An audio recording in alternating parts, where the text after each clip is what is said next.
Hi, I'm Diana from Sew Outside the Box. Welcome to this week's video tutorial. Last week we did a pillow top, a quilted pillow top, and this week we're going to add the back and a hidden zipper.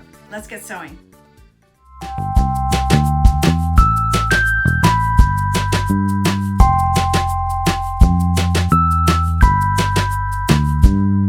So here's the pillow top, and I created this in the video last week, and if you need to, you can find part 1 in the description down below.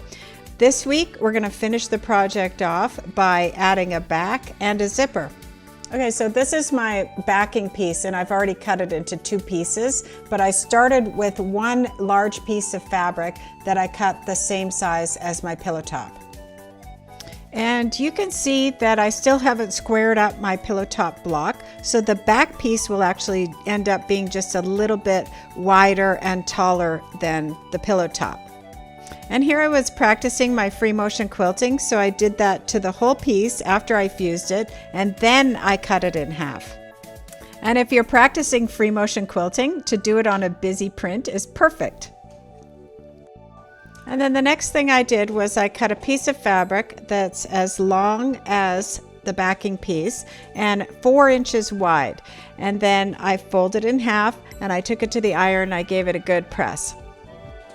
And I'm going to just work with the top half section because I'm going to attach the flap of fabric plus the zipper.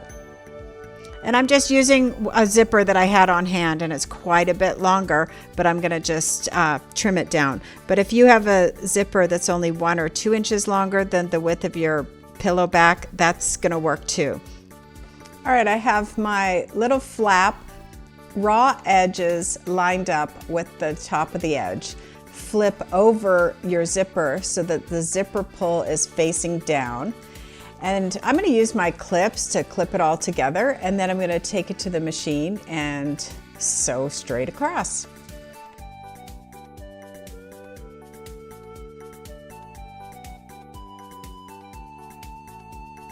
So here at the machine, I have my zipper foot on, and I've moved my needle over to the left side, and I'm going to sew quite close to the edge of that zipper.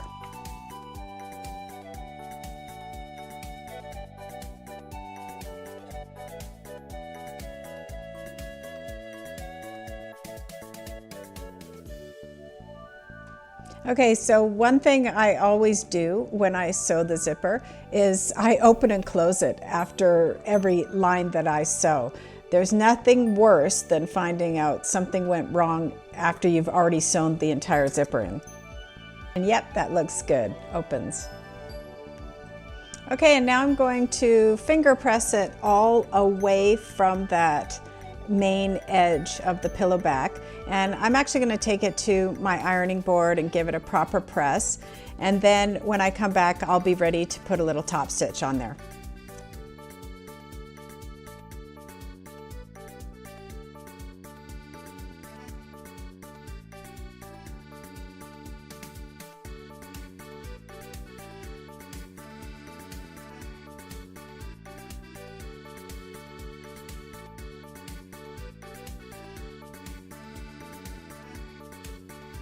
Okay, so I'm back at the table. I've done my top stitching. I fold the flap back, and now I'm going to bring in the bottom piece of the back section. And I line that raw edge up with the top edge of the zipper. So when I fold it open like this, you can see how it's going to work. And I'll just use my clips again to hold it in place.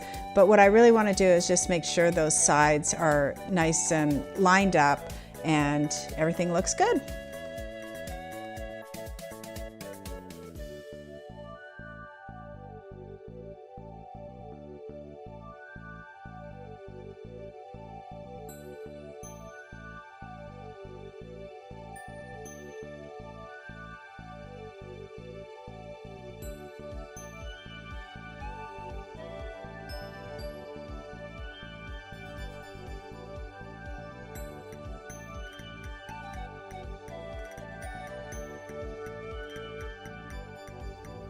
Okay, and then like I did before, I just want to test that zipper just to make sure it works. I know it does, but I like to check and double check. And now I will take it back to my ironing board and I'm going to press so that that zipper tape lies flat, and then I'll come back and be ready to top stitch once again.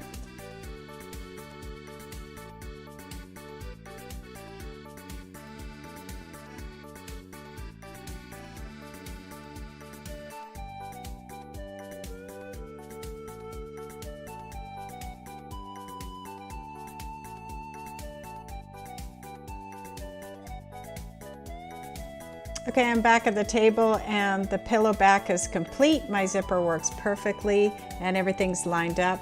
And I'm just gonna set it aside for now while I square up my pillow top. Okay, I'm gonna square this pillow top off and I'm just going to work from that middle corner to 2 inches past that. And then I'll bring my big ruler in just to get squaring it up.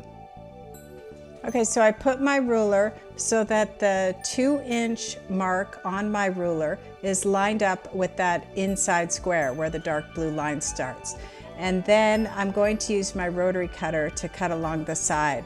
But I can line it up on this side and also along the bottom edge. So I'm working with that inside square 2 inches from all the different sides, and then I'll use my rotary cutter to just square it up.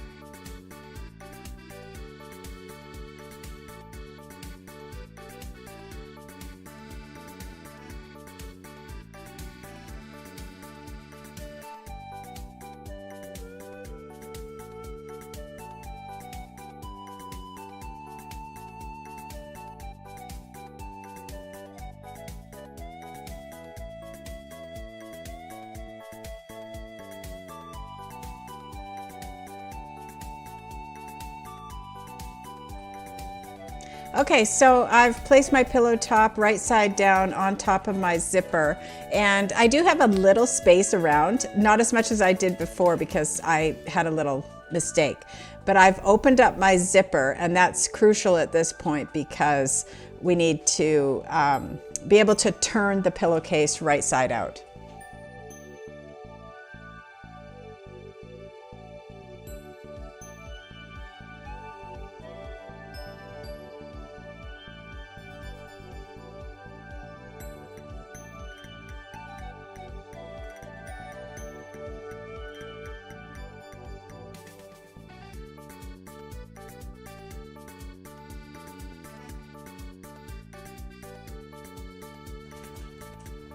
And so here I'm just pinning that zipper. Where it's closed, I'm going to put it closely together, and then I'm going to pin each side to hold it in place so it stays together while I sew. And I'm going to sew this side first, and I'm going to go back and forth over the zipper. I'll show you that at the machine. Okay, so here I am at the machine. I'm going to just use my 1/4 inch foot. If you feel like it's too bulky, you can use a walking foot, definitely. But I find with the fusible that it all stays together pretty well. And then as I come up on the zipper, I'm going to sew right up to the pin, and then I'm going to pull the pin. I'm going to sew over the zipper, and then I'm going to put my machine in reverse and sew back and forth and back and forth a couple times just to really make sure that zipper is solid.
Okay, and there's my big opening in the zipper. I'm going to trim the corners and then I'm going to turn it right side out.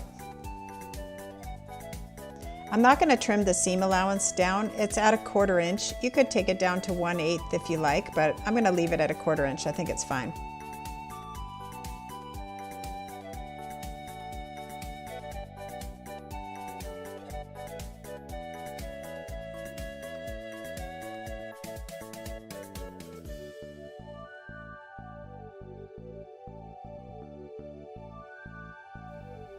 Okay, I'm just working on rolling the seams out a little bit, and then I'm going to take it to my iron. I'm going to give it a good final press, and that's it. I'll be right back.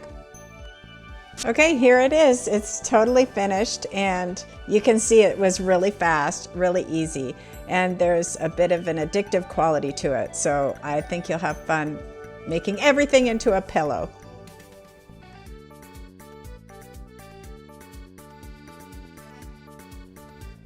Yep, and here's another one. And just practice all your quilting techniques. I used free motion quilting on this one and did another zipper.